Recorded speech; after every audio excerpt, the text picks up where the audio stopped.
Oi? Harmônicos esféricos? Você diz de átomo de hidrogênio?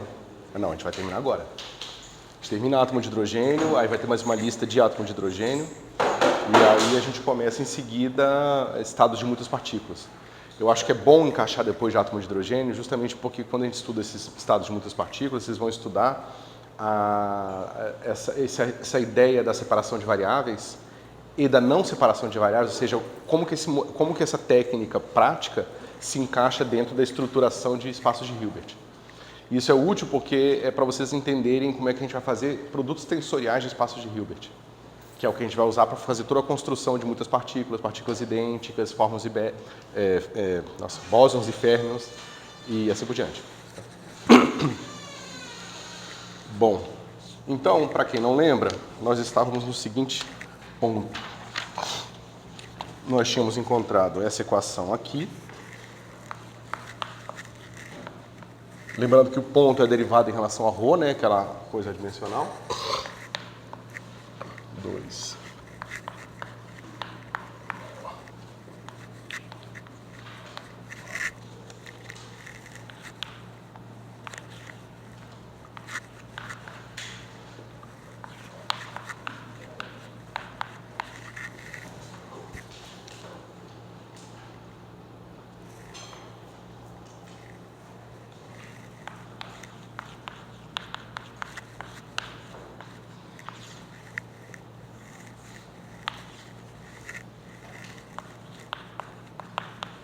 Certo? E aí agora a gente vai aplicar o método de Frobenius para entender as soluções dessa equação, que é, lembra, né, é o rescalonamento. Deixa eu escrever aqui. R alfa vai ser o nosso F alfa exponencial de menos ρ. Então lembrem. É isso aqui. Por isso que eu escrevi essa expressão. É só para reescrever em termos do R, e o R é aquela parte da decomposição da função que tem a dependência radial. Certo? Então, veja, ao escrever o F dessa forma, a gente já fatorou um termo de exponencial de menos ρ. Mas, como eu falei para vocês na aula passada, você não consegue enganar o método de Frobenius assim tão facilmente. Se tem duas soluções, uma com exponencial de mais e outra com exponencial de menos, a com exponencial de mais vai aparecer de alguma forma aqui. A gente vai ver isso já já, tá certo? E a gente vai ver justamente que a gente quer sumir com ela, o que a gente precisa fazer para ela desaparecer, né? Ou para fazer a escolha certa para que ela não apareça, certo?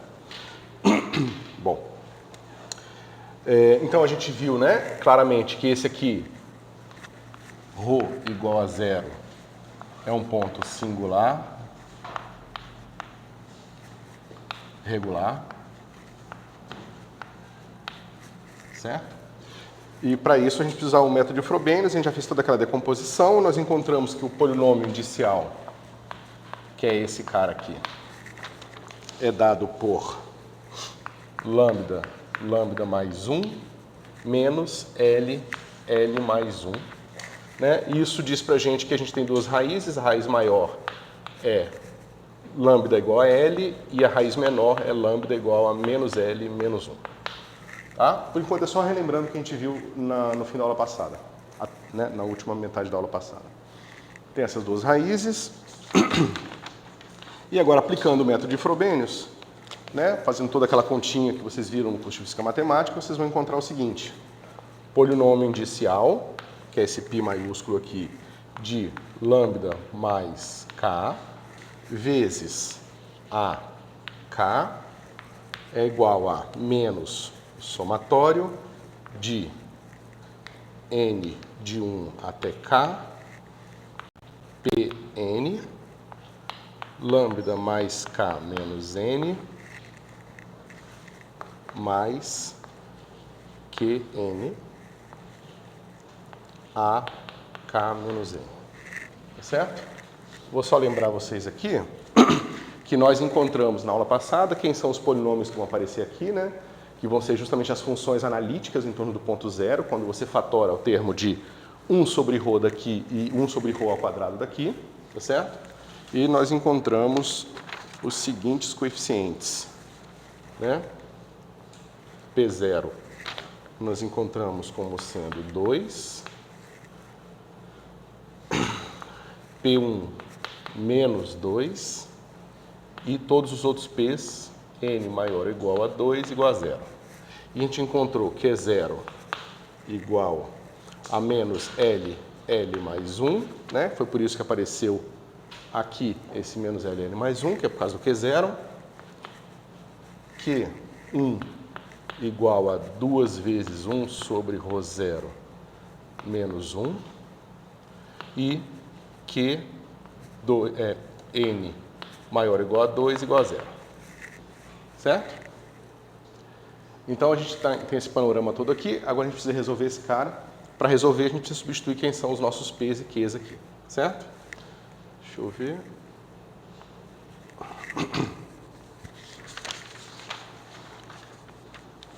Bom, como é que fica isso aqui?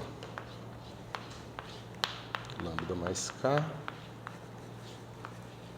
Se vocês forem pegar as notas de aula do semestre passado, lá a gente tem uma escolha diferente de índices, tá? Mas é equivalente. Lá o índice M aparece tipo um M menos N aqui.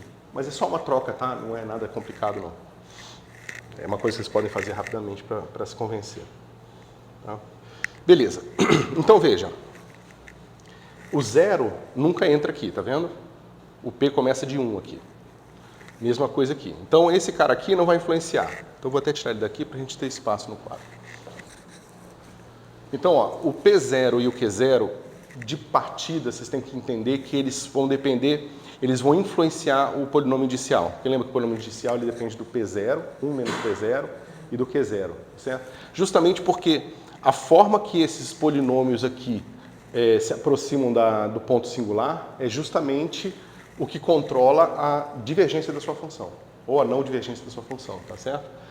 E para o resto da solução vai depender só do Q1 em diante, tá certo? Então esse P0 aqui ele não entra e o Q0 também não entra. Tá? Aqui a gente tem P1 e a gente tem Q1, o resto é zero, né? Então eu vou botar aqui P1 igual a menos 2 e Q1 igual a 2 vezes 1 sobre ρ0 menos 1, certo? E o resto é zero. Bom, nessa soma, então, vai sempre aparecer vários P's aqui, só que só vai sobreviver o primeiro, né? Quando a gente tiver com N igual a 1. Então é fácil ver o que acontece aqui. Isso aqui vai ficar... esse menos aqui vem com menos daqui, tá certo? Então eu já vou botar mais. Vai ficar assim. 2 vezes. 2 lambda mais K menos 1, porque N é igual a 1, menos, aí vem o Q, aqui que é 1, tem um, deixa eu ver, se eu botei errado, aqui é o Q1, ele é mais ou ele é menos? Ah, é porque eu botei o menos para fora, né? O menos do P eu botei para fora, por isso que aparece um menos aqui. Menos 2, 1 sobre ρ0 menos 1 a K menos 1. Tá certo? Todo mundo consegue acompanhar? Só uma substituição simples ali, né?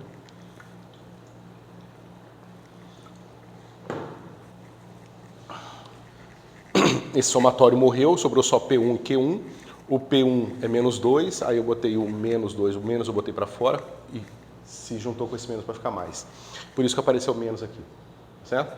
Porque quando eu botei em evidência, eu tenho que tirar o menos daqui também, né? Ficou menos ao quadrado aqui. Aí menos o Q0, menos o Q1 vai ficar menos isso aqui. Menos 2 vezes 1 sobre ρ0 menos 1, que está aqui. E tudo isso multiplica o AK menos 1. Então, é aquele tipo de relação de recorrência mais simples, porque ela já te relaciona o K com o K anterior. Né? Ou seja, quando você tiver o A10 depende do A9, o A9 depende do A8 e assim por diante, certo? A gente precisa resolver agora essa relação de recorrência.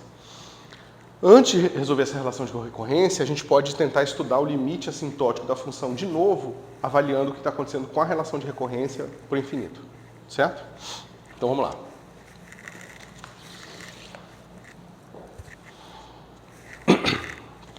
Ou seja, isso diz pra gente que AK vai ser igual a 2 vezes.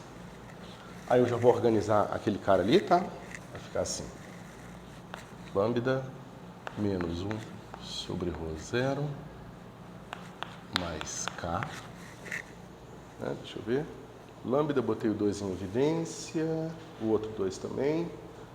Aí ficou menos com menos mais, o 1 corta, tá? Você vê que esse 1 vai embora com esse 1, o 2 fica em evidência, sobra o lambda, sobra o K e sobra 1 sobre ρ0, tá certo? Aqui. AK menos 1.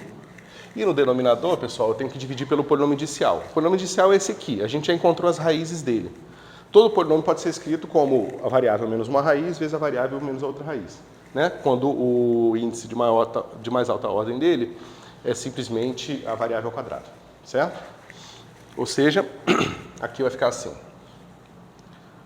Lambda mais K menos uma das raízes e lambda mais K menos a outra raiz. Só que a outra é negativa e vai ficar assim.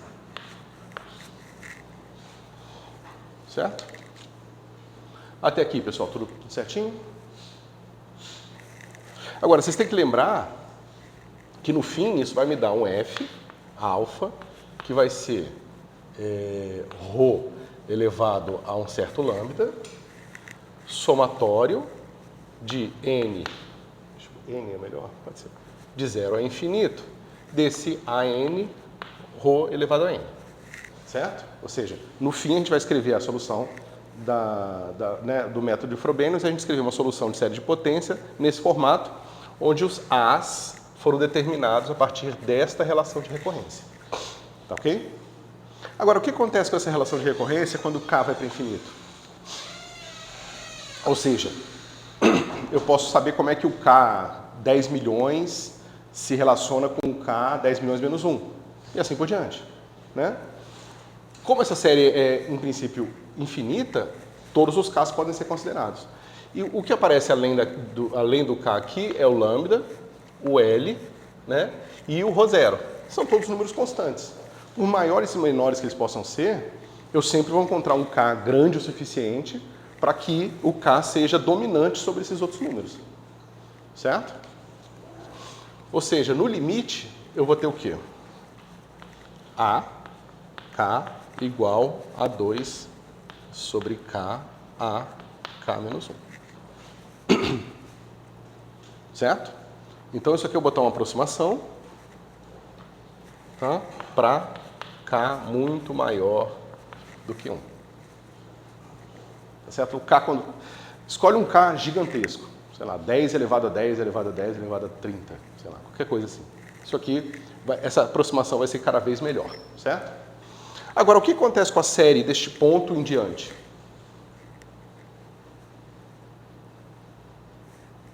É fácil resolver, né? Como é que fica a solução? Digamos, eu vou chamar esse cara aqui de K infinito. Só para lembrar que ele é um K muito grande. Certo? Mas ele não é infinito, tá, pessoal? É só muito grande. O que acontece com o K infinito mais 1, ele vai estar relacionado a 2 sobre K infinito mais 1 a K infinito. Certo? Se eu colocar aqui, agora, eu vou descobrir o seguinte. A K infinito mais 1 vai ser igual a 2 elevado a 2, que é esse 2 vezes esse 2 aqui. E aqui embaixo vai ficar assim, K infinito vezes K infinito mais 1. Certo? Porque eu peguei esse termo aqui e substituí aqui. Então fica 2 vezes 2, e esse vezes esse, e agora sobra o K infinito menos 1. Certo? Se eu for fazendo isso, se eu for seguir agora do K infinito para Ks ainda maiores, eu vou encontrar agora assim, K mais 1, depois K mais 2, K mais 3, K mais 4, K mais 5, assim por diante. Tá certo? Ou seja, eu vou mostrar que eu posso pegar esse cara aqui e fazer o seguinte. K infinito menos 1 fatorial, tá certo? E eu vou botar aqui embaixo k infinito menos 1 fatorial. Tá certo? Então eu estou mostrando o seguinte, o meu a k infinito mais 1 vai ser igual a 2 elevado a 2 dividido... Só que, ó, isso aqui é k menos 1, k infinito menos 1 fatorial vezes k infinito vezes k mais 1. K infinito mais 1. Então, isso aqui tudo é k infinito mais 1 fatorial. Tá certo? E aqui em cima tem uma constante, que é esse k infinito menos 1 fatorial. E tudo isso aqui multiplica a k infinito menos 1. É um pouco delicada essa manipulação, pessoal. Vocês estão conseguindo acompanhar? Por que eu estou fazendo isso, né?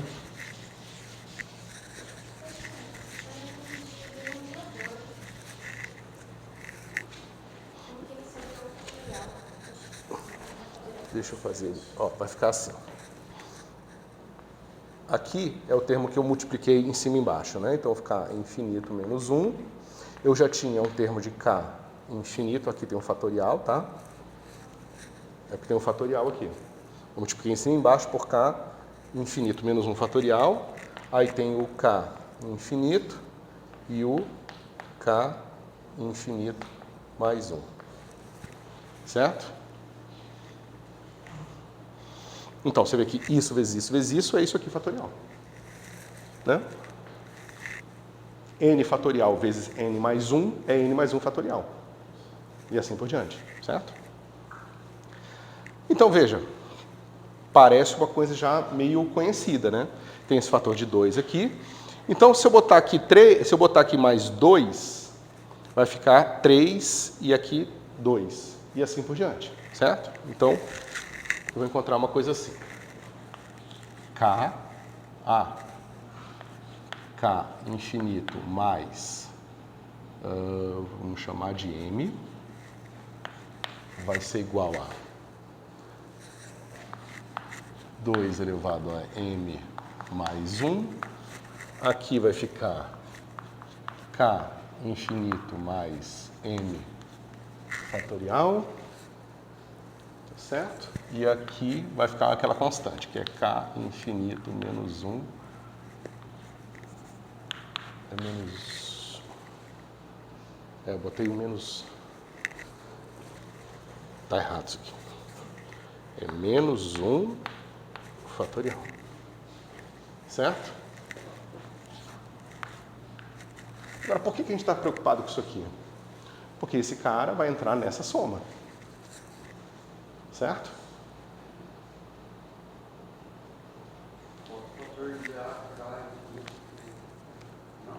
Isso, claro. A, K infinito, menos 1. Certo? Professor, esse K infinito menos 1 é diferente daquele K infinito menos 1, né? Que eu tô com dificuldade de ver diferentes. Não é dificuldade de ver diferentes, são notações diferentes, né? Tá acontecendo coisas diferentes. Não, aqui é um número inteiro, eu estou subtraindo 1, esse é o mesmo número inteiro subtraído 1. É porque um é rótulo e o outro é isso. É um índice, é o rótulo. Isso.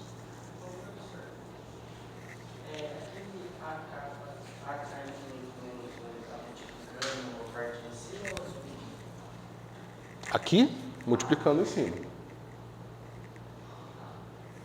É porque ele veio daqui, ó. Multipliquei ele em cima e embaixo, tá vendo? É o mesmo fator. Tá? Bom, agora isso tudo aparece nessa soma, aqui, ó. Tá certo? Essa soma, f alfa, vai ser igual a exponencial desse cara aqui, exponencial, ó, ρ elevado a lambda, e aqui eu vou ter o seguinte, eu vou ter somatório do meu a n, de n0 até k alfa menos 2. Eu devia ter feito outra coisa, mas tudo bem. Eu vou fazer agora, senão isso aqui vai ficar ruim de escrever. Então, pessoal, eu vou... Tá vendo que o menos está aqui? Eu vou passar para cá. Tá certo? Então, eu vou simplesmente fazer k infinito em k infinito mais 1. Tá certo? Então, esse cara aqui vai ficar assim. A k infinito mais 1 mais m vai ser igual a 2 elevado a m mais 1, k infinito fatorial a k infinito só dividido por k infinito mais m mais 1 fatorial. Tá? Né? Ó, esse cara ganhou mais 1, aí aqui mexeu, aqui ganhou mais 1, por isso ficou só assim, e aqui ganhou mais 1, ficou assim. Tá? Eu fiz uma escolha ruim na hora de fazer a conta lá atrás. Só que veja, m mais 1, aparece m mais 1, m mais 1 e m mais 1 aqui. Então eu vou te chamar isso aqui tudo de m. Tá? É só uma maquiagenzinha. Tá? Fica mais fácil de ver o que vai acontecer. Bom, agora eu posso pegar o meu f alfa e ele vai ser assim, ρ elevado a lambda, e aí eu vou ter somatório de n de 0 a k infinito menos 1 de meu an ρ elevado a n, que eu não sei quem é, tá certo? Mas daqui em diante eu sei porque vai ser esse cara aqui. Esses dois são constantes, então vai ficar assim, ó, k infinito é AK infinito, e agora vai ficar assim, somatório de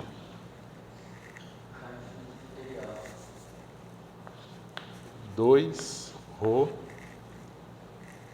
fatorial, obrigado, K infinito, esse cara aqui elevado a m, tá certo? Dividido por k infinito mais m fatorial. Mais k infinito. Aqui o meu... Estou chamando de m, ele vai de 0 até... Espera aí... Isso, 0 até infinito.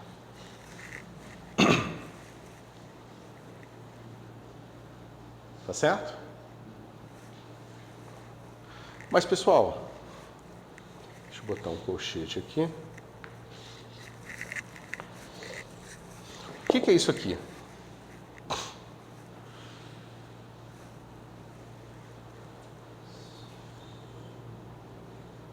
Tá com cara de quê?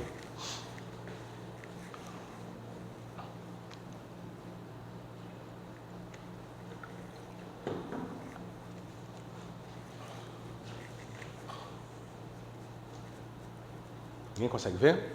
Um pedaço de uma série de uma exponencial, né? Né? Só que eu estou começando de k infinito aqui, certo? Então, isso aqui, esse pedaço aqui, a gente vai reescrever assim. Depois eu reescrevo isso aqui que a gente vai precisar de novo, mas em outro contexto, então eu vou reescrever.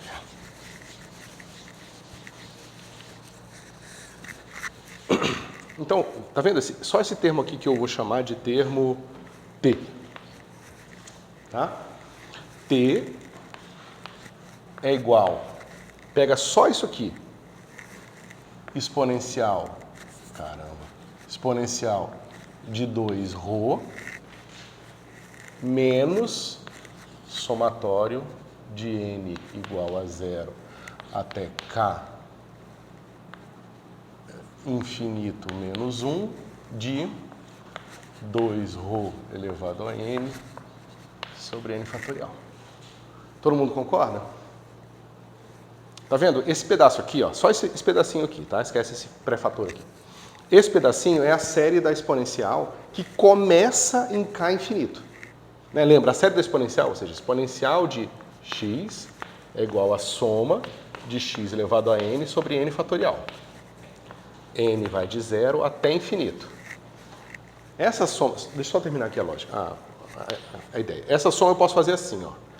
Essa soma vai ser n de 0 até k infinito menos 1, de x elevado a n sobre n fatorial, mais a soma de n de k infinito até infinito de x elevado a n sobre n fatorial.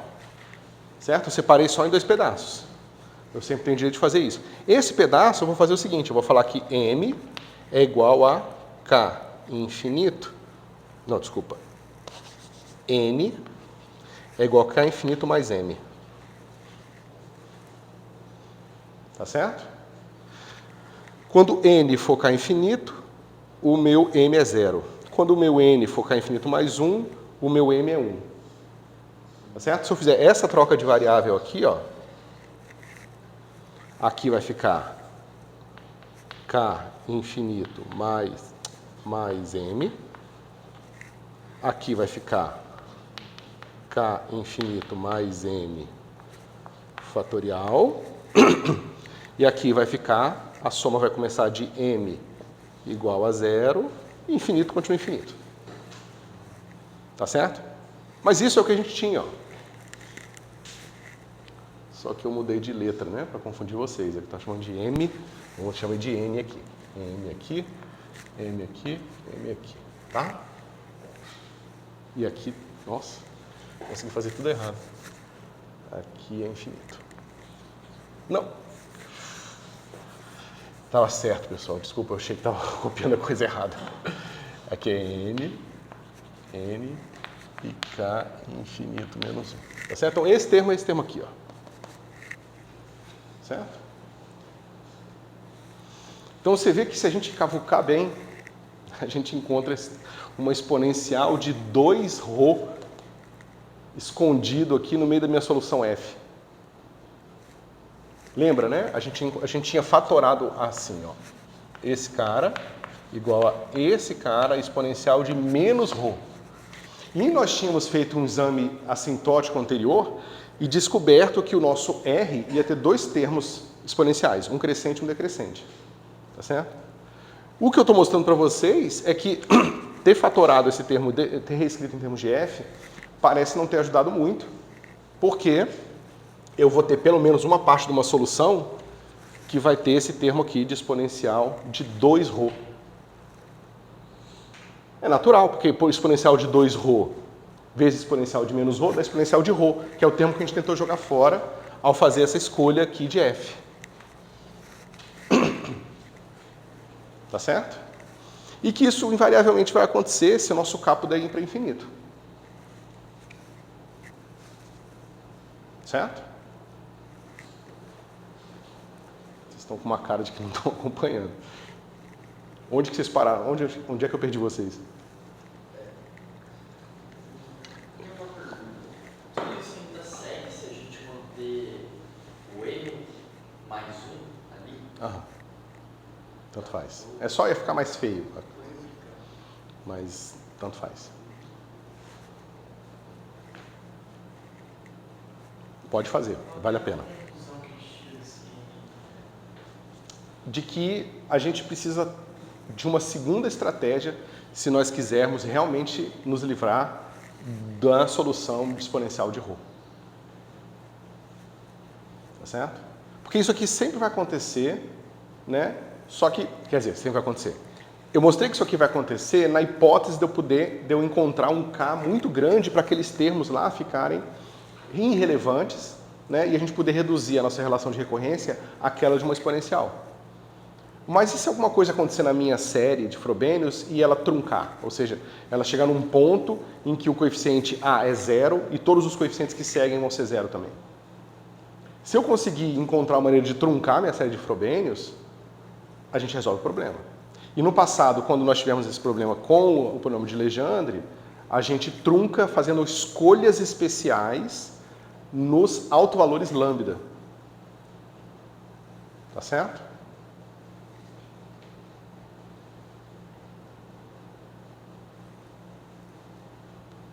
como é que estamos? Né? Se vocês lembrarem, o nosso ρ0, ele tem lá dentro a energia.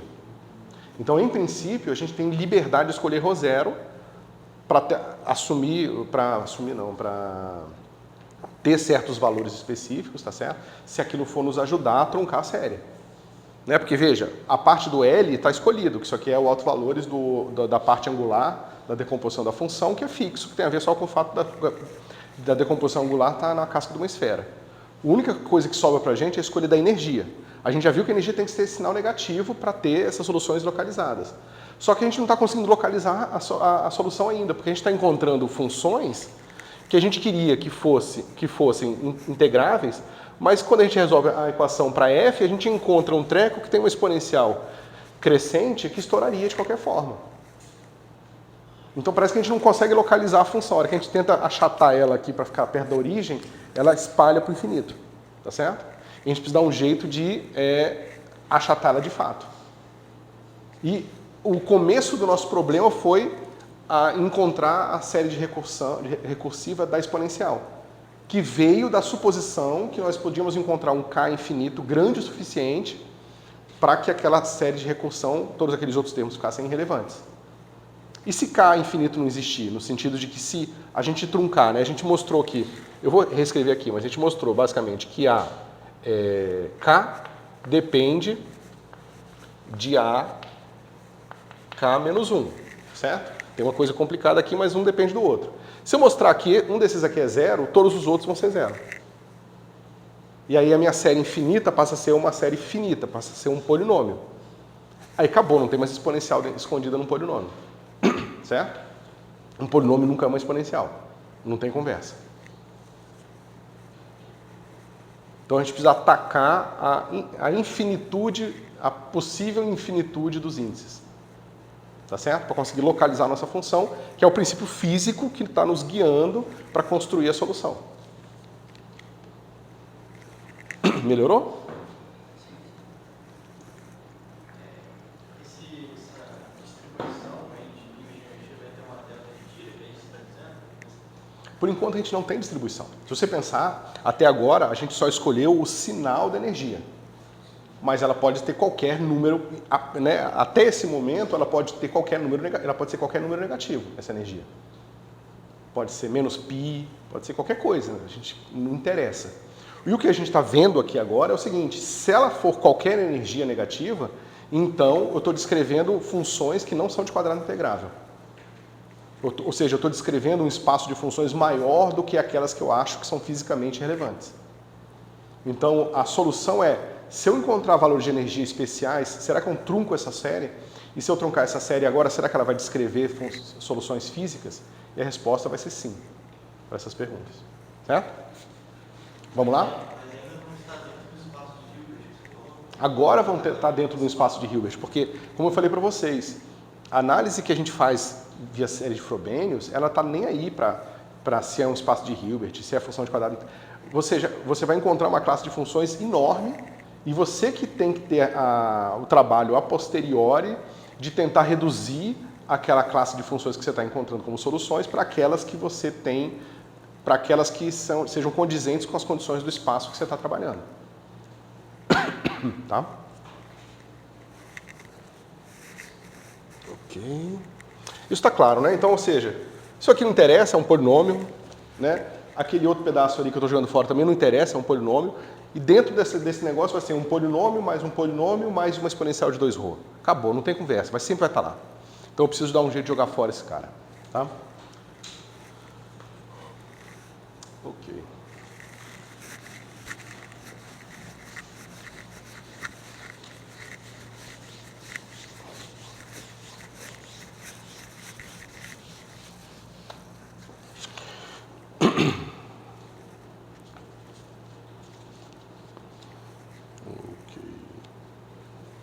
Então, eu vou escrever aqui de novo a nossa relação de recorrência.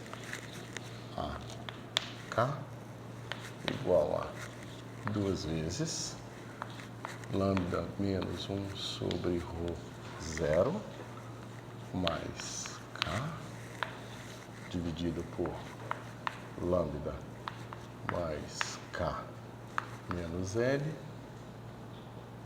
e lambda mais K mais L mais 1. E tudo isso multiplica a K menos 1. E aí? Como é que eu posso fazer para que essa série aqui, ou seja, essa relação de recorrência, trunque em algum momento?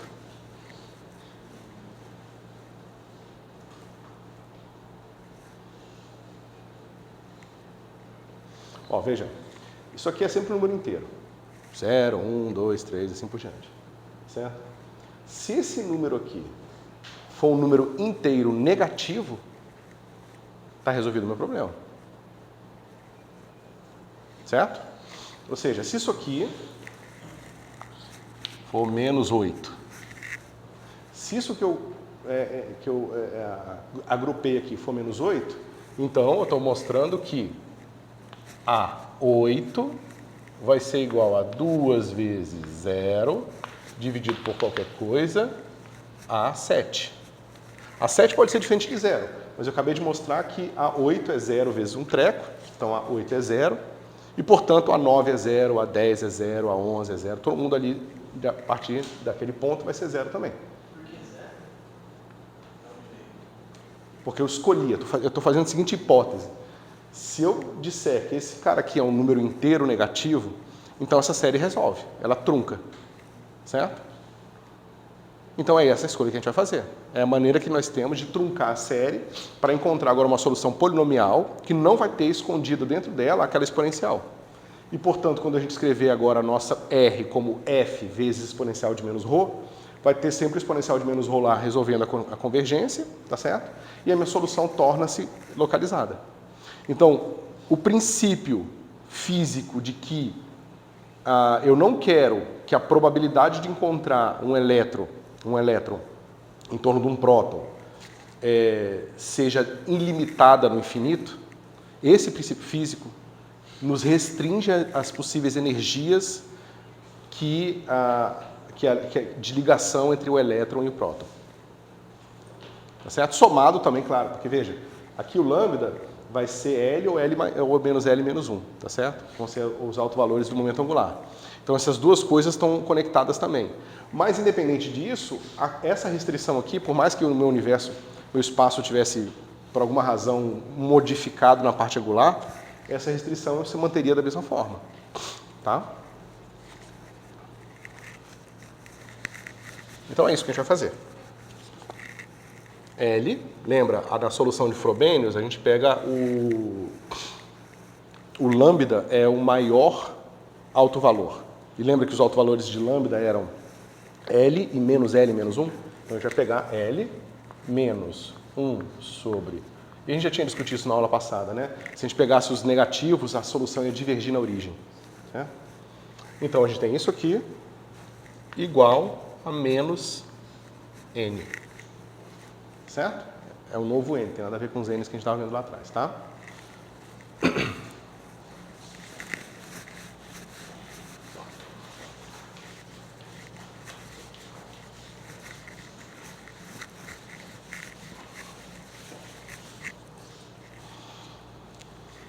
Bom, 1 sobre ρ0, agora lembrando lá atrás, é igual ao quê? É aquele R alfa dividido por A0. Vocês lembram disso?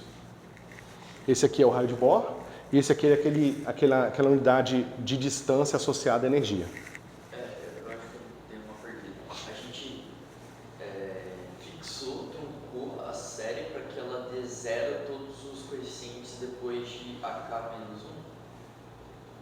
Não. Nessa escolha, a partir de AN. Como que eu sei que isso é verdade? Esse exemplo que eu dei aqui mostra um exemplo disso, ou seja, digamos que o meu N, no caso, que seja 8. Então é o mesmo que eu substituir esses dois números aqui por 8. Aí quando eu calcular o meu A8, eu vou encontrar que A8 vai ser igual a 0 vezes A7. E se A8 é 0, A9 é 0, A10 é 0, A11 é 0, assim por diante. Não seria correto dizer, então, que L menos 1 sobre ρ0 é igual a menos K? Não, porque o K é a variável livre ali. O K é qualquer número, a princípio é qualquer número, entendeu? Eu não quero que tenha o mesmo, eu não quero que apareçam as duas coisas ao mesmo tempo. Eu quero que apareça isso aqui mesmo. Ó. Eu quero que tenha AK, vai ser igual agora a 2 vezes K menos N, dividido por, ó, aqui não vale a pena substituir, eu já vou substituir o L por o lambda por L, vai ficar K, que multiplica K mais 2L mais 1. Tá certo? A, K menos 1. Essa relação de recorrência, ela vale para qualquer K. Então, naturalmente, eu vou ter que o A1 vai estar relacionado com o A0, através dessa expressão, o A2, o A3, o A4. Só que quando eu chegar no AN, eu vou encontrar 0 vezes o AN menos 1. Entendeu? Mas a série que eu quero para agora encontrar a minha solução é essa aqui, ó. Com o N colocado, o N agora é fixo. Certo? Que é o que a gente vai explorar ele, o significado dele agora olhando para as unidades, certo? Porque veja, o raio de Bohr é só constante mesmo, não tem liberdade nenhuma. É uma constante que está associado ali à distância do potencial eletrostático, tá certo? Esse cara aqui não, esse cara aqui, ele está, deixa eu reescrevê-lo aqui, vai ficar assim. Vou escrever todo mundo junto, tá? Carga do elétron ao quadrado, massa do elétron. Eu não tinha botado E, então eu vou continuar sem botar o E, tá? É a massa aqui do elétron, ou a massa reduzida, 4π ε0, H cortado ao quadrado, raiz, que essa aqui vem, é esse cara aqui, tá? H cortado ao quadrado, dividido por 2 vezes a massa, módulo da energia. Tá certo?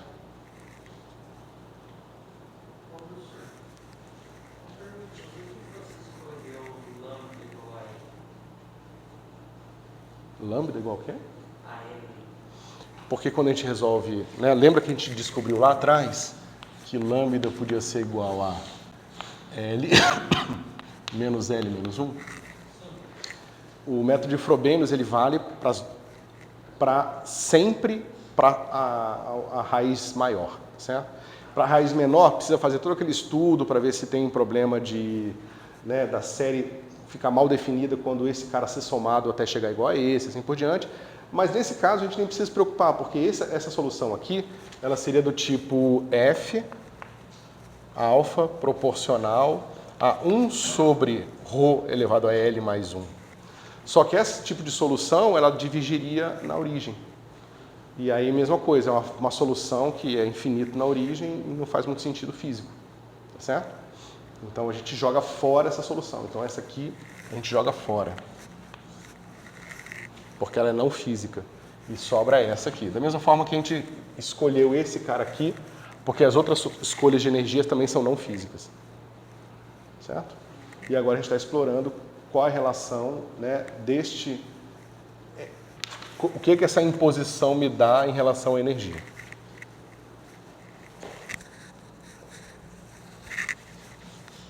Ok?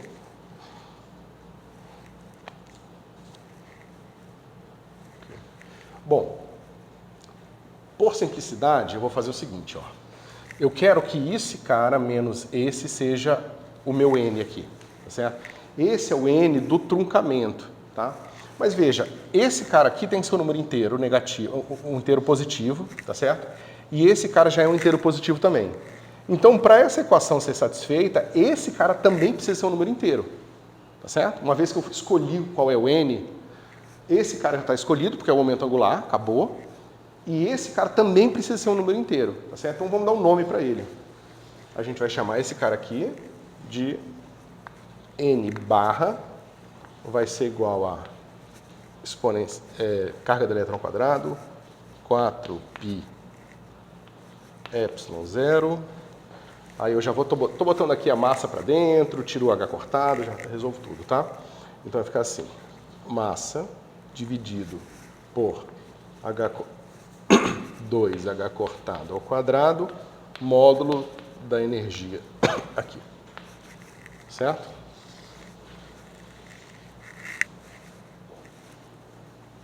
Ok?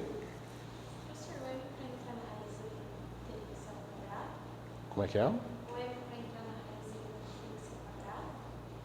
Vai ter um M aqui, ó. Ah, Ok?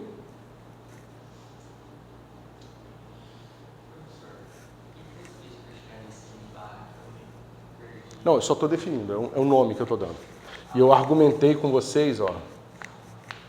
Eu só estou dando um nome para isso aqui, porque a imposição é que isso aqui tem que ser um número inteiro negativo, certo? Que vai ser que eu chamei de menos n. Só que esse cara já é um número inteiro por causa da quantização do momento angular total. Então, eu não tenho como somar um monte de número inteiro com uma coisa que não seja um número inteiro e obter um número inteiro, tá certo? Então, esse cara também tem que ser um número inteiro. E eu dei um nome para ele, ó. Esse 1 sobre ρ vai ser esse n barra aqui. Certo? Outra coisa, L é positivo, tá certo? Então, a gente vai ver que vai ter uma certa restrição sobre n barra, mas vamos chegar lá. Por enquanto, tudo bem? Agora é fácil, eu só quero isolar a energia em termos desse n barra aqui, que eu sei, por enquanto, que é um número inteiro, tá certo? E pela definição aqui é um número inteiro positivo, tá? Ok. Porque esse número aqui é um número positivo. Ok. Então, isso aqui vai me dar... Deixa eu ver se eu faço todas as contas. Não, deixa eu fazer direto aqui, ó. E alfa. Eu sei o sinal, por isso que eu vou botar o menos aqui, né? Ou seja, eu vou levar ao quadrado aqui. Mas eu sei que o sinal desse cara aqui é negativo, certo? Então vai ficar assim, E alfa é igual a... Péssima escolha. Eu vou fazer os passos aqui, porque eu fiz uma escolha de letra aqui que vai confundir vocês. Carga da letra ao quadrado sobre 4π epsilon 0 H cortado C, H cortado C,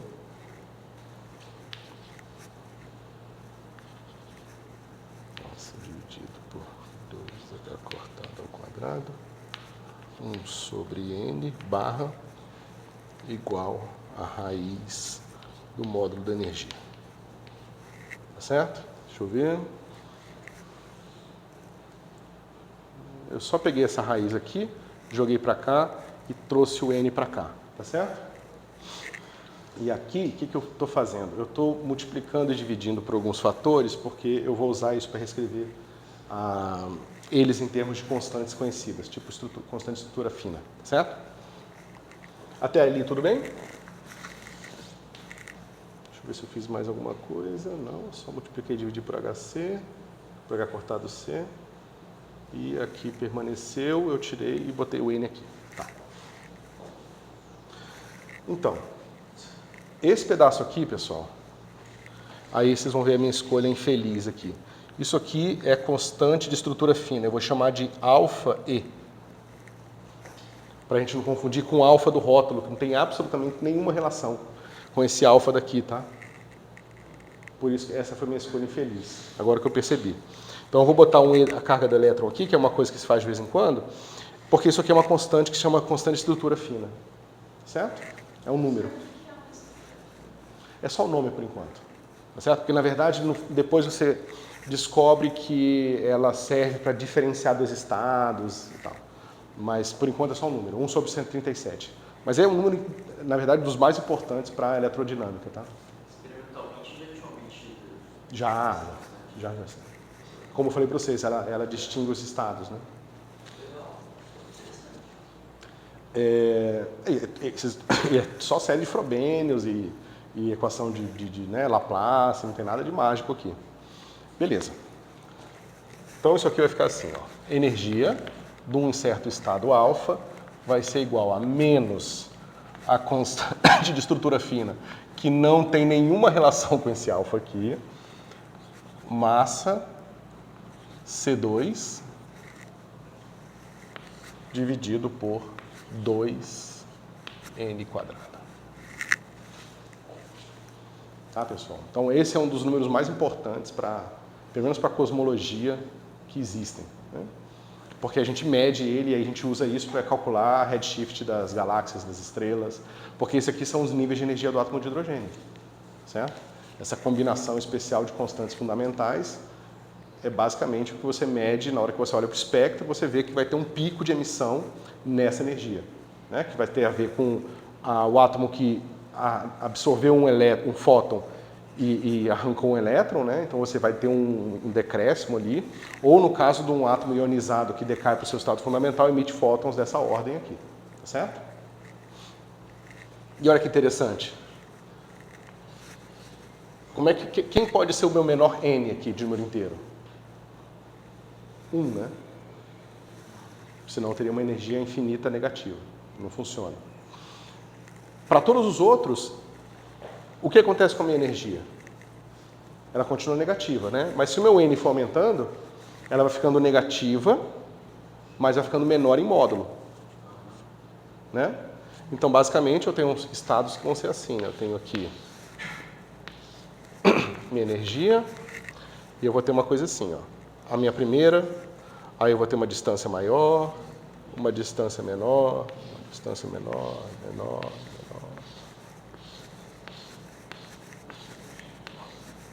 E assim por diante. Claro que se a gente fica com preguiça, as linhas vão ficando menores, tá certo? Então as energias vão ficando assim. No que eu for me aproximando do meu infinito estado excitado, minha energia vai se aproximar de zero. E aqui em diante eu vou ter agora um espectro contínuo de energias positivas, que são as energias que representam esses elétrons que estão livres, que passaram perto do próton e foram embora. O N médio seria os níveis de energia? Não é N médio não, é só N barra, tá? Não chama de N médio, senão vai te confundir depois. Não tem nada de médio aí, é só uma variação do N, tá?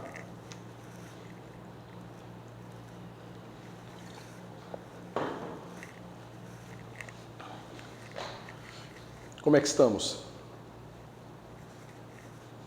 Professor, no caso só tem essa diferenciação dos níveis quando a minha energia é negativa? Aham. A gente não vai fazer explicitamente esse pedaço aqui da solução, tá? Mas se você for estudar, você vai ver que essa parte da energia, ela não é discretizada. A discretização está só aqui. Porque a discretização tem a ver com os estados ligados. E os estados ligados têm aquela restrição da localidade da função, e é essa localidade que cria a quantização. Quando a gente quantizou, quando a gente fez o problema do oscilador, só um instantinho, quando a gente fez ou o problema do oscilador harmônico ou do poço, a gente encontrou níveis quantizados. O oscilador harmônico ele é quantizado justamente porque o potencial ele vai para infinito, né? Ele cresce muito toda vez que você pega o que é que seja que esteja oscilando e puxa, a força de restauração ela é infinitamente maior quando você vai para o infinito. Certo? Então, ela vai descrever estados localizados. Isso quantiza a energia do oscilador harmônico. Quando você bota agora a partícula numa caixa, em princípio, antes da gente botar na caixa, ou seja, antes da gente impor as condições de contorno, a gente encontra senos e cossenos com qualquer frequência. E senos e cossenos com qualquer frequência dão aquelas soluções de tipo delta de Dirac. Quando a gente bota na caixa, que tudo muda. As condições de contorno quantizam as frequências possíveis. Lembra? Para a função de onda ser zero nas bordas, a gente tem que escolher energias especiais ou frequências especiais. E aquilo ali, ou seja, a localização da função que quantiza os estados possíveis.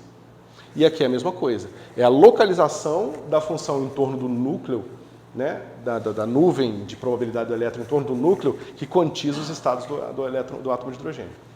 Do elétron no átomo de hidrogênio. Essa parte do espectro contínuo a gente não tem na solução ainda. Não calculamos. A gente vai. Não. Talvez mais para frente. Como que você... É porque lembra, a gente chegou aqui supondo energia negativa. Sim. Na hora que a gente supôs essa energia negativa, a gente tem aquelas soluções exponenciais. Aí a gente viu a exponencial positiva e a negativa e teve que lidar com aquilo e tudo mais. Agora a gente teria que começar de novo e substituir o E por um E positivo. A gente seleciona a negativa porque não dava divergências lá? Eu não lembro. Não entendi. Por que a gente escolheu a energia negativa? Porque a positiva dava soluções oscilatórias no limite assintótico. E eu argumentei com vocês que essas oscilatórias no limite assintótico são funções sem limite no infinito. Essas funções sem limite no infinito geralmente estão descrevendo soluções que ou têm probabilidade igual no espaço inteiro, né, ou no espaço dos momentos são deltas de Dirac.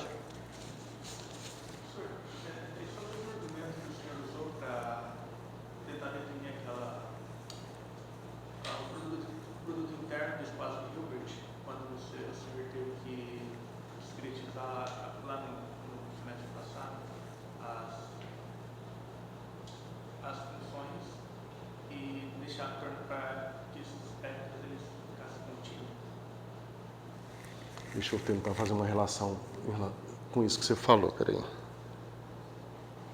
Porque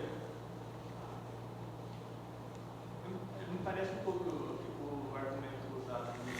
Porque você está falando do momento lá atrás que a gente estava tentando descrever um espaço de Hilbert para uma função contínua e a gente começa com a versão discreta dela.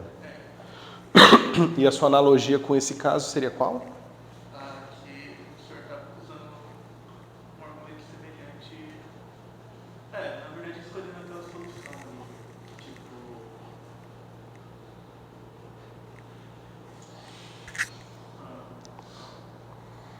Porque ali, o que eu estou mostrando lá é que a base ela vai de uma base contável para uma base não contável, né? E você acaba com uma coisa mais complicada. E que aquilo ali essencialmente não vai ser um espaço de Hilbert, vai ser um espaço de Hilbert equipado, que vai ser... Aqui seria exatamente a mesma coisa para essa parte do espectro, tá? Porque essa parte do espectro não vai descrever... As autofunções aqui, elas não vão formar um espaço de Hilbert. Nesse sentido é análogo. Aqui elas vão formar um espaço de Hilbert equipado, porque aqui elas não vão ser normalizáveis. Como eu mostrei para vocês, a energia positiva me leva a senos e cossenos que não são funções de quadrado integrável. Essas funções aqui elas vão ser integráveis a deltas de Dirac, normalizáveis a delta de Dirac. Sim, é a mesma coisa. Já essas aqui não, essas aqui de graça já saem espaço de Hilbert bonitinho.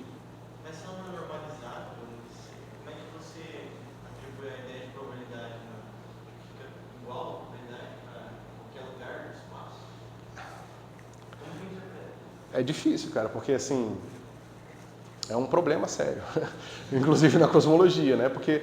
Mas isso não está acontecendo, por isso que a solução do limite de energia é negativa. Não, de certa forma tá, porque toda vez que você usa uma solução tipo onda plana na mecânica quântica, e você faz isso bastante, e na teoria de física de partículas também, se usa essas soluções, você está descrevendo essas soluções que, a priori, tem probabilidade igual de você encontrar o elétron em qualquer parte do universo, tá certo? O problema é que o universo tem volume infinito. Então, se você quer... Você quer integrar uma coisa que é a densidade de probabilidade, chamar de P, tá certo? D3x. Aí beleza, o seu P é localizado, ele é aqui bonitinho assim, tá certo?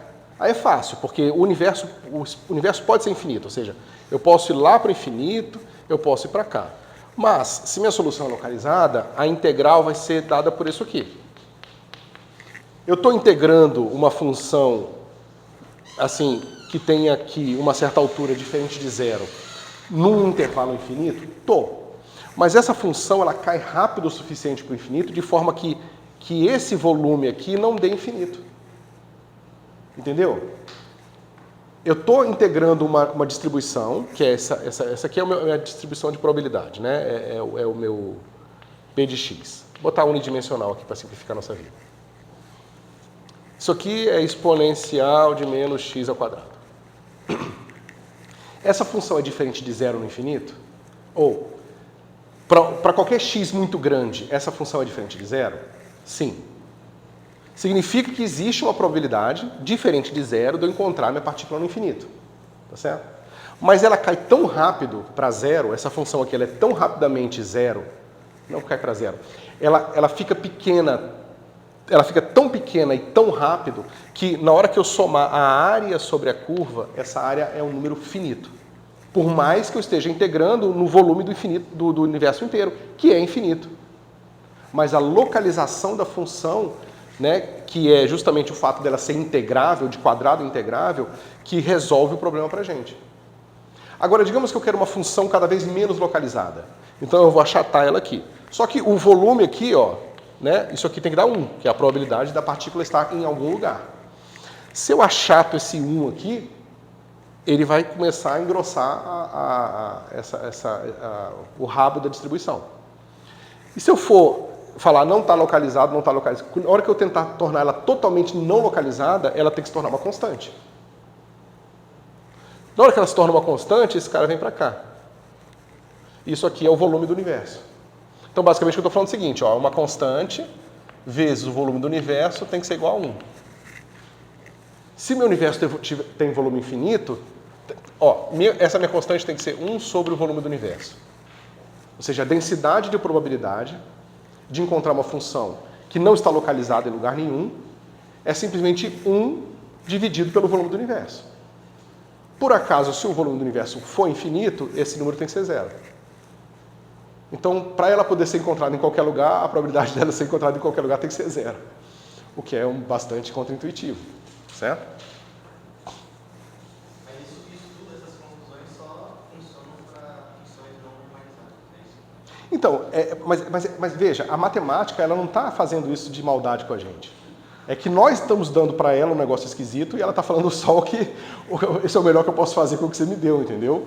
Ou seja, a gente está falando para ela, olha, eu quero integrar uma distribuição de probabilidade não localizada no universo inteiro e descobrir quem é a densidade de probabilidade. Ela está te falando, meu amigo, isso aí isso não é uma função, tá certo? Isso é uma outra coisa. Por isso que você vai para esse espaço de Hilbert equipado, certo? Em cosmologia, por exemplo, frequentemente o que se faz é que você pega o universo e transforma ele numa caixa com largura L e depois manda L para infinito. É um truque. Tá certo? Ou seja, você fala, não, na verdade o universo não é uma caixa, não é infinito. Ele é uma caixa.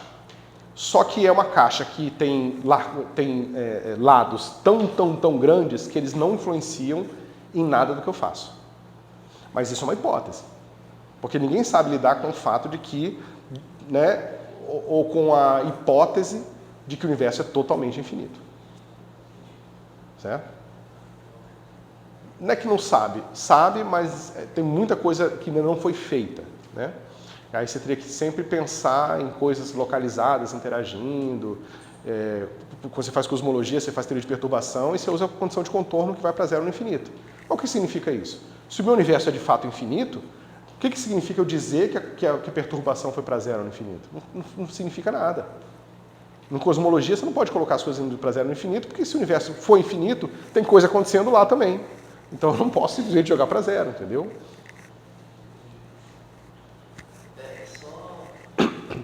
A minha energia é bem comportada no 0 com relação ao fator de estrutura fina. Fiquei pensando nisso. No sentido de que se você escolher um N grande o suficiente, aquilo ali vai se aproximar de 0 de uma forma bem comportada, sim. E assim, você vê que vai começar a ficar meio que indistinguível um estado muito excitado de um estado livre. O que é razoável. Certo?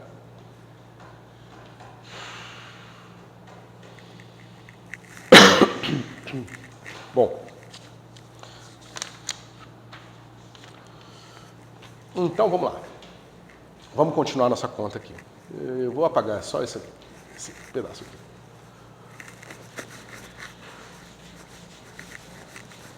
Eu achei que a gente ia começar o resto da matéria hoje, mas acho que não vai dar tempo.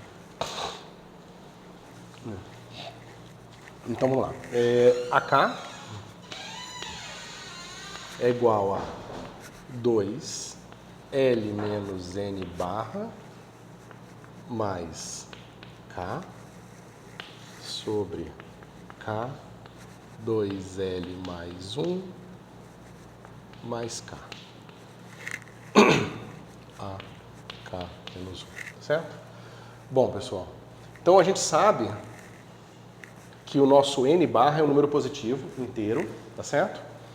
Né? A gente tinha chamado ele antes de N, né? Mas a gente vai abandonar, porque esse cara aqui é mais razoável, certo? E a gente vê o seguinte, tem uma relação íntima entre L e N barra também. Certo? Porque, veja, o meu L não pode ser maior nem igual a N barra. Porque se L for igual ou maior que N barra, então esse cara aqui não trunca e eu tenho aquelas soluções esquisitas. certo?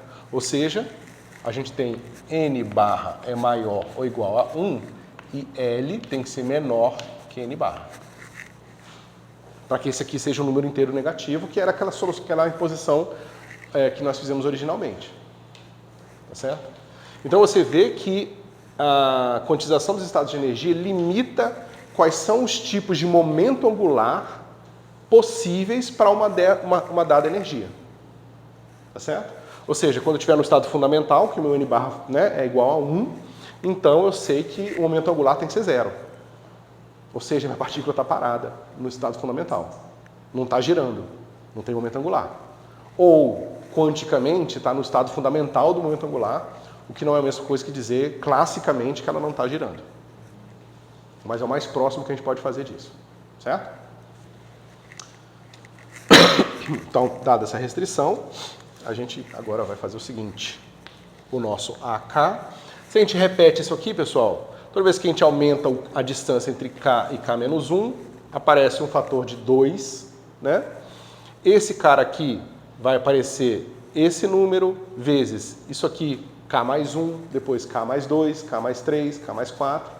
Aqui, mesma coisa, vai aparecer K, K mais 1, K mais 2, K mais 3 e assim por diante. E aqui também, certo? Isso aqui nós, com sorte, vimos num curso de Física Matemática, dá 2 elevado a K, né? Porque eu vou relacionar o meu K com 0 aqui, certo? Com A0. Aqui vai dar K fatorial, porque, né, K vezes K menos 1, K menos 2, assim por diante. Esse cara aqui, cadê você? Vai ser L menos N barra mais 1, fatorial crescente K, tá certo? E esse cara aqui vai ficar 2L mais 2, fatorial crescente K a 0. Tá certo? Ok. Deixa eu ver. Aqueles caras estão livres, tem aquela restrição que eu falei para vocês. Claro que isso aqui tem que ser maior ou igual a 0, né? Deixa eu ver se eu esqueci alguma coisa. Não. Né? E vocês lembram que a gente viu lá atrás que para cada L... Deixa eu escrever isso aqui embaixo, que é melhor. Então a gente tem que 1 menor ou igual a N barra, tá certo? A gente sabe que 0 menor ou igual a L menor do que N barra. E nós vimos lá atrás que para cada valor de L, o M pode ir de menos L a L, certo? Então, aqui menos L, M a L, certo? Então você tem aqui a degenerescência dos seus estados. Para uma certa energia, você pode ter um certo número de L's, e para cada valor de L, um certo número de momento angular na direção Z, certo?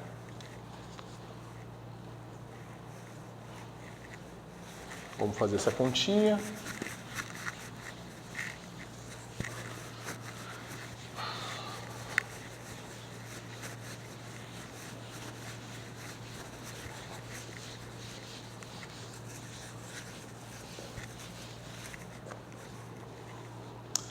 Então vamos lá. O meu L, ele vai ser a soma.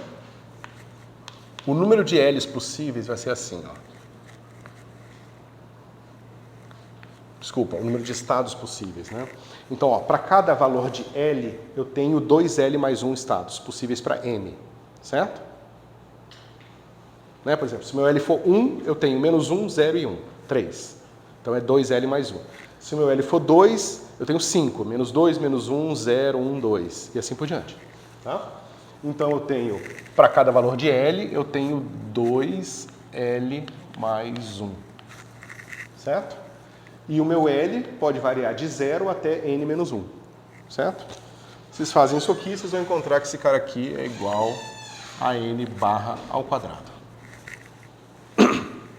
Tá certo? Então, no estado fundamental, eu tenho só um estado, é não degenerado. Uma energia, um estado, tá certo?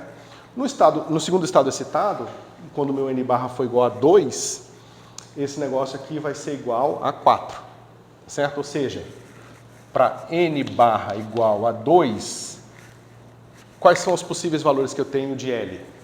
Eu tenho L igual a 0 e M igual a 0, isso aqui é um estado. E eu tenho outro estado, que é L igual a 1, M igual a menos 1, 0 e 1. Então eu tenho 4 estados. Tá certo?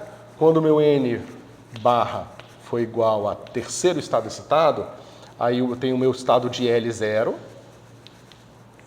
com M0. Tá certo? Eu tenho o L1 com o M indo menos 1, 0 e 1. E eu tenho o meu L2, em onde meu M vai de menos 2, menos 1, 0, 1 e 2. 5 mais 3 é 8, mais 1, 9, tá certo? Que é 3 vezes 3. Bom? Então vocês veem aqui que a energia não determina todos os rótulos, tá certo? Tem uma degenerescência, ou seja, eu posso estar num estado bem excitado, que vai ser, por exemplo, o N3, tá certo? Mas com momento angular 0. Ela não está girando, a partícula, no sentido mecânico quântico disso, tá?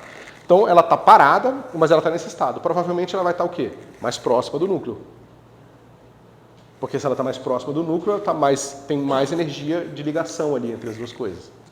Tá certo? E vice-versa. Quanto maior o estado de energia, maior também possível o momento angular que ainda segura a partícula grudada no núcleo. Entendeu? Então, os elétrons na camada mais externa vão ter momentos angulares maiores? No geral, ou você... Não, os elétrons nas camadas mais externas podem ter momento angular maior. Tá? E aí, pessoal, isso aqui é aquilo que vocês já viram, né? Cansaram de ver.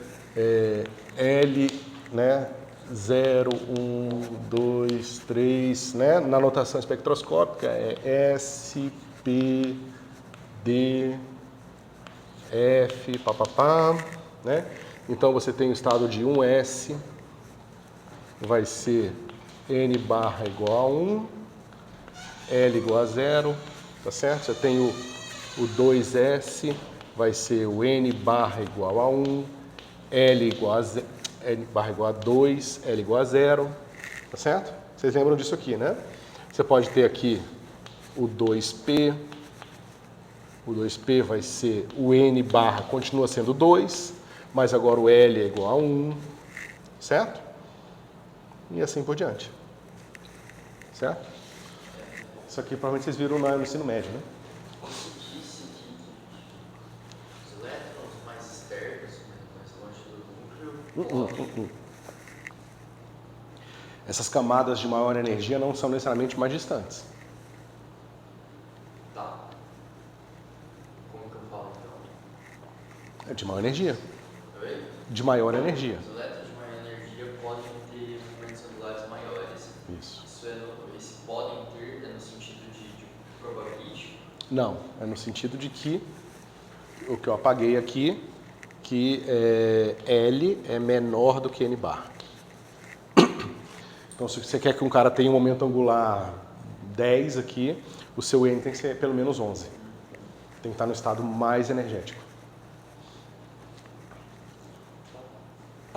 Certo? Ok. Então, a gente pode dar um nome para essa brincadeira aqui, tá? Esse cara, eu não vou apagar esse lado, deixa eu fazer aqui mesmo. Então vocês veem, pessoal, que aqui a gente tem uma soma, o AK, ele vai ter um símbolo de Pockhammer no numerador, um símbolo de Pockhammer no denominador, um fatorial crescente, se você quiser preferir chamar assim, e aqui eu tenho um fatorial. Isso é uma função hipergeométrica do tipo 1F1, né, na classificação que vocês potencialmente viram em física matemática. Tá? A gente chama esse cara aqui de uma função de Laguerre, tá? Lambda ni de z como sendo lambda mais 1 fatorial crescente ni dividido por função gama de ni mais 1, que multiplica a 1f1 menos ni lambda mais 1. Isso é só a definição da função de Laguerre, tá? Em termos de uma função hipergeométrica. Comparando com o que a gente tem, que é esse termo aqui, a gente vai reescrever agora.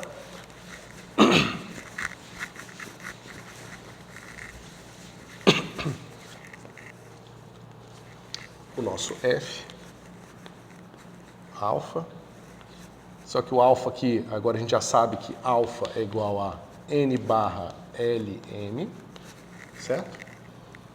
E esse cara de ρ, né, isso aqui só para lembrar que isso aqui agora são esses três rótulos, o alfa, ele designa esses três rótulos, tá certo? Esse cara aqui vai ser uma certa constante, C0 barra, ρ L, L, agora veja, eu apaguei.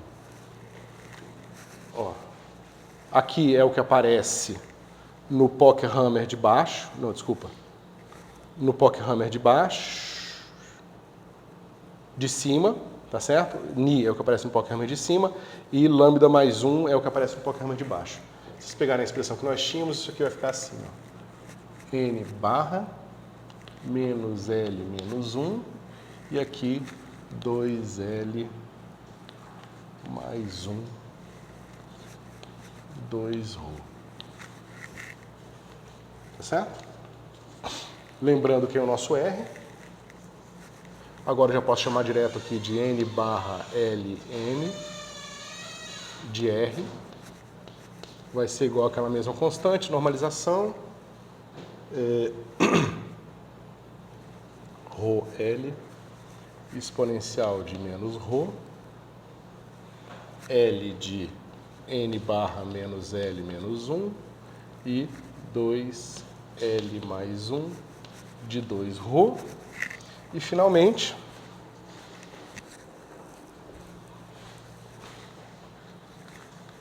eu vou tirar o m aqui porque ele é degenerado em relação a m, ou seja, a função radial não depende explicitamente de m. Então vai ficar assim, N barra L de R vai ser igual assim. C0 barra R dividido por A0N barra elevado a L. É uma constante de normalização que a gente não vai calcular. Essa função, na hora que você integrar ela, fica integrável, mas dá um número, você bota a normalização lá. Tá? Esse cara aqui, exponencial de menos R sobre A0N barra. Isso.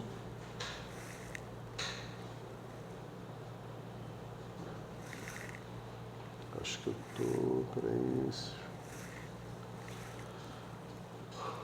É N barra mesmo. Então, N barra. Aqui é todo mundo no denominador, tá?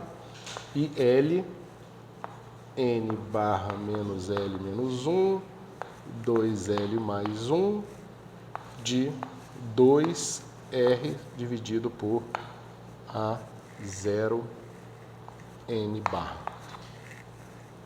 Certo? Então você vê que a função radial agora está descrita aqui, ó. Você vê que ela vai cair, né? Mas você vê que quanto maior o meu n, mais distante esse exponencial vai, né? Porque veja, exponencial de menos r sobre A0 n barra, digamos que esse número aqui seja muito grande. Se esse número aqui for muito grande em relação a r, então é exponencial de 0, que é 1, né? Então você tem uma função assim, ó, ela vai ser 1 aqui, até o meu r ficar igual a esse número aqui. Na hora que o meu r ficar igual a esse número aqui, vai dar exponencial de menos 1, que já é um número pequeno, é 1 dividido por 2,7, alguma coisa. E aí, quando o meu r ficou ficando grande, esse negócio vai cair. Então, esse cara vai cair exponencialmente. tá certo? Mas ele começa a cair a partir do ponto em que R é igual a 0 N barra. Então, quando o meu N barra fica muito grande, a minha solução ela é localizada, porque ela cai exponencialmente, mas ela é localizada em regiões cada vez maiores, o raio cada vez maior. Se lembra, esse aqui é o raio físico, tá? Tem aqui o raio de Bohr, mas ele está só coadjuvante, porque ele é uma constante, tá certo? Quem vai determinar a distância que esse cara potencialmente pode ir é o nosso N barra aqui, certo? Ok. Você vê que aqui o L também faz esse papel. Quanto maior o L, mais esse cara aqui cresce. Uma potência polinomial aqui nunca ganha de uma exponencial, então esse vezes esse ainda é uma função que vai ser bem comportada, né? Mas você vê que se o L for muito grande, isso aqui vai empurrar a probabilidade para encontrar a partícula ainda mais distante da origem. Certo? É aquilo que eu falei para vocês antes. Quando o meu N é grande, esse cara está mais distante, tá certo isso? Isso. Quanto maiores níveis de energia, mais distante do... Isso, eu falei o contrário antes, né? Deixa eu pensar aqui. Porque não, com o momento angular é fácil. Quanto maior o momento angular, esse cara aqui vai empurrar a distribuição para ficar mais larga mesmo, né? Agora o N está tendo o efeito oposto do que eu tinha falado, né? Eu acho que eu me confundi, peraí. Está certo. Esse cara...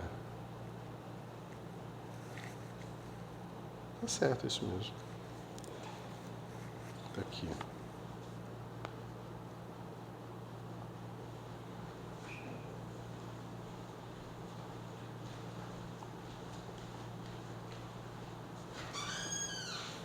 Como é que a gente interpreta isso?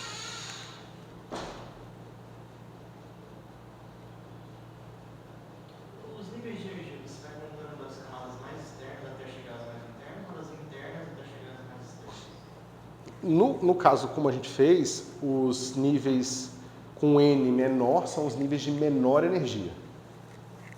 Então são mais... O maior em módulo, se você quiser pensar. São mais externos?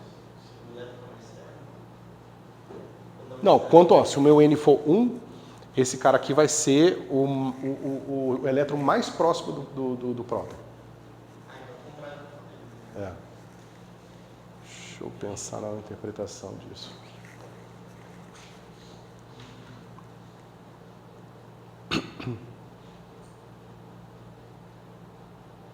Porque, exatamente, os níveis de menor energia são os níveis em que o elétron está mais agarrado ao próton mesmo.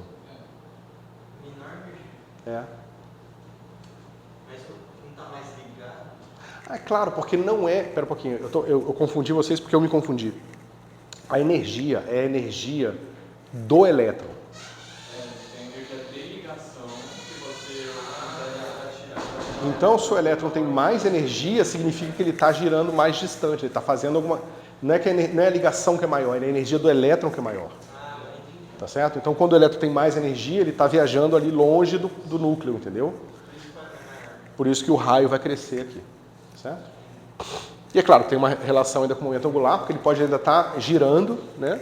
E aí, claro, tem que estudar aqui a função de Laguerre, plotar ela para entender o formato, né? O que ela faz aqui com... Uma degenerescência vem justamente com o momento angular, o poder rodando mais. Ter um momento angular maior e, consequentemente, um nível de energia que você não teria, sem essa autorrotatividade. Então, a degenerescência... Veja, quando eu aumento L, eu empurro esse cara mais para longe ainda, entendeu? Então, eu posso falar o seguinte, eu estou com uma certa energia, mas não estou girando, aí eu estou descrevendo uma função um pouco mais localizada, ou eu estou com a mesma energia e estou girando. Mas os dois estados físicos estão associados ao mesmo valor de energia. Então a degenerescência vem daí. Da mesma forma que aquela degenerescência mais simples que a gente já discutiu bastante, da partícula livre, que tem uma energia cinética qualquer fixa, mas a gente não sabe se ela está indo para a direita ou para a esquerda, porque é p². Tá certo? Aqui é a mesma coisa, a gente não sabe quanto dessa energia está em uma energia cinética do elétron, sei lá, se movendo para longe do próton, né? Ou quanto disso está em forma de momento angular. Certo? Tem uma liberdade disso aí. E para todos os valores e para cada valor de L e N escolhidos, a gente ainda não sabe o valor de M. Ou seja, a gente não sabe quanto desse momento angular está na direção Z ou não. Porque, claro, que ela pode estar girando assim, mas pode estar girando assim, pode estar girando assim. Né? Ela está girando, ela sempre está girando num disco, né? Ela não gira de uma forma, né, que não seja presa num plano, certo? É isso. Pelo menos não para um alto estado do momento angular, certo? É isso, pessoal. A gente encerra aqui o átomo de hidrogênio e a gente pode começar, ou não, a matéria de mecânica quântica 2, tá? Vocês querem tirar dúvida? Porque assim, a gente tem pouco tempo para começar, mas muito tempo para parar a aula. O que vocês têm? Tem alguma coisa para perguntar? Alguma coisa sobre isso?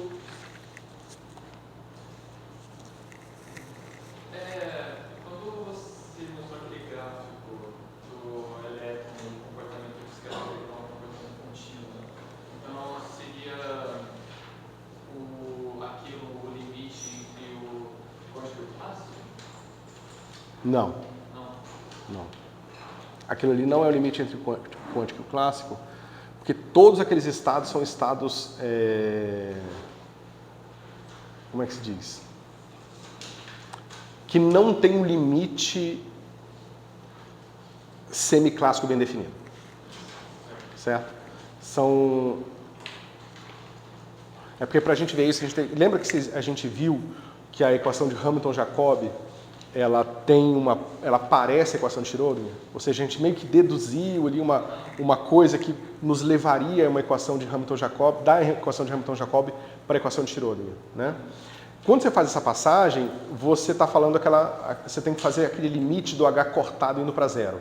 Né? Lembra, a gente tem uma coisa assim, exponencial de menos de IS sobre H cortado.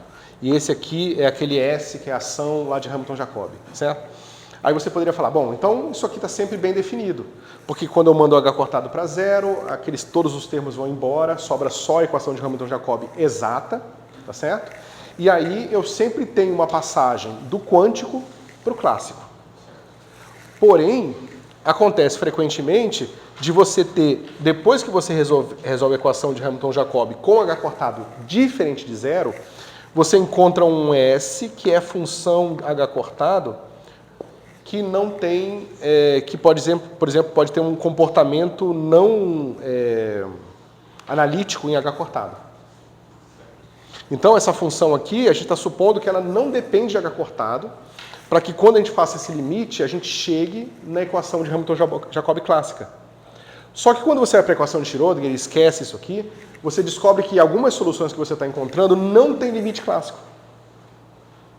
Se você tenta mandar H cortado para zero, não chega numa solução clássica, porque o S não tem as características de dependência de H cortado que você supôs quando você fez a passagem de Hamilton-Jacobi para Schrödinger. Ou seja, quando você sai de Hamilton-Jacobi para Schrödinger, você vai para um espaço que tem mais soluções do que tinha aqui. E por acaso, essas soluções a mais que aparecem aqui são os autoestados das energias. Os autoestados das energias são soluções que não têm volta. E ainda assim, não estaria errado, porque se organizar experimentos, isso ainda iria conduzir com a teoria que não encontra um limite clássico. Exatamente. Ou seja, você poderia imaginar que a mecânica quântica é só uma mecânica clássica travestida de um formalismo matemático diferente. Não é. Porque quando você faz essa passagem de Hamilton-Jacobi para Schrödinger, você está adicionando soluções que você poderia imaginar que estariam erradas, mas na verdade, quando você vai no laboratório, você mede exatamente elas. Na verdade, são essas soluções a mais que resolvem o problema da instabilidade do átomo. Que são esses autoestados com energia discreta. Porque se a energia não fosse discreta e eu não tivesse um autoestado de energia mínima, na hora que eu acoplasse esse sistema com um campo elétrico externo, meu elétron, como ia estar se mexendo, ele ia ficar emitindo fótons via Bremsstrahlung, que é aquela aceleração, aquela emissão de radiação de frenagem, ia perdendo energia e ia cair no núcleo. Só que a discretização que vem da localização do espaço, da localização da distribuição, não permite. Na hora que a gente escolheu só essas funções bem comportadas, a gente não consegue espremer demais. Então, na hora que o elétron emite e cai para um outro estado, emite e cai para outro estado, ele chega no estado de energia mínima. Aí ele não consegue emitir mais, porque as funções não deixam. As funções não deixam. Bom, sei lá quem não deixa, mas as funções estão descrevendo esse fato dela não conseguir cair, entendeu? E é isso que a gente mede. Então, de alguma forma, isso aqui está dizendo alguma coisa de real para a gente sobre a natureza. E alguma ideia de como poderia ocorrer uma transição que explicaria o aumento das soluções do nível quântico para as dimensões do próprio nível clássico? Com essa separação? Não. Tem muita gente explorando interpretações de mecânica quântica. É uma coisa que é um assunto de trabalho importantíssimo, né? Então, a gente não sabe muita coisa sobre isso ainda. De certa forma, muitos físicos eu acho que consideram a mecânica quântica uma teoria incompleta. Falta alguma coisa para a gente dizer realmente que entendeu ainda, né? Não que ela não funcione, não que ela esteja errada, não tem nada a ver com isso, tá? É incompleta no sentido que parece que falta uma peça para a gente entender ela, ou a peça que falta é simplesmente a nossa distância intuitiva em relação ao mundo clássico, do clássico para o quântico, né? Mas se você estuda matematicamente ela realmente parece faltar, principalmente porque você tem o axioma do colapso, né? E o axioma do colapso ele não é descrito por uma equação diferencial. Tudo que a gente faz em física a gente escreve com uma dinâmica via uma equação diferencial, exceto o colapso. O colapso não é uma teoria que você dá a condição inicial, aí você calcula dinamicamente o que acontece com o tempo passa. Não. A gente diz, eu medi, magicamente o psi virou outro psi. A gente não diz como que ele virou, não diz quanto tempo demorou para ele virar, a gente não diz nada. É mais fenomenológico, exatamente. A gente sabe que funciona, e funciona bem. Tanto que o mundo que a gente vive hoje é infinitamente diferente dos 100 anos atrás, porque esse negócio funciona. Em parte, claro. Então. Professor, nosso grande próximo tópico seria já feito quanto elétrico? Não. Mas tem uma certa... Tem. Mas é que tem muita matemática ainda para chegar lá. Matemática e física para chegar lá. Então, o próximo assunto são sistemas de N graus de liberdade. E eu vou mostrar para vocês como que a gente constrói um sistema de N graus de liberdade, do ponto de vista de construção direta do espaço de Hilbert, que é o que vocês viram até agora, e da construção via produtos tensoriais. Por quê? Porque esse negócio que a gente está vendo aqui, pessoal, isso aqui é produto tensorial o tempo todo. Na verdade, o que a gente está olhando aqui é que esse estado de energia é a soma direta desse estado de momento angular com esse estado de momento angular. E aí, isso a gente pode fazer uma brincadeira matemática em relação a isso e organizar essa brincadeira. Isso vai servir para uma série de coisas. Por exemplo, qual o momento angular do próton? Tanto. Qual o momento angular do elétron? Tanto. E o momento angular do objeto átomo de hidrogênio? Vai ser uma soma de momentos angulares. Tá certo? Agora, quais são possíveis somas de momento angular? Né? E aí, quando a gente começa a estudar essa brincadeira toda, a gente vê assim, nossa, os momentos angulares eles podem aparecer com L inteiro, né? Mas existe uma outra classe que aparece com L semi-inteiro. Aí a gente descobre o spin. Isso. O J vai ser o símbolo que se dá para a soma do momento angular total, que é a soma de spin e angular. Né? E aí a gente descobre que a mecânica quântica permite ainda mais essa possibilidade desse momento angular semi-inteiro, que é o spin. E não só permite, como a gente vai na natureza e descobre que tem um monte de coisa com spin. Certo? Física nuclear tinha um pouco disso. De spin? Momento angular. Legal. E aí é assunto bem técnico, mas ele é bastante útil, porque ele é um protótipo de muitas contas importantes da física. Certo? É isso, pessoal. Obrigado.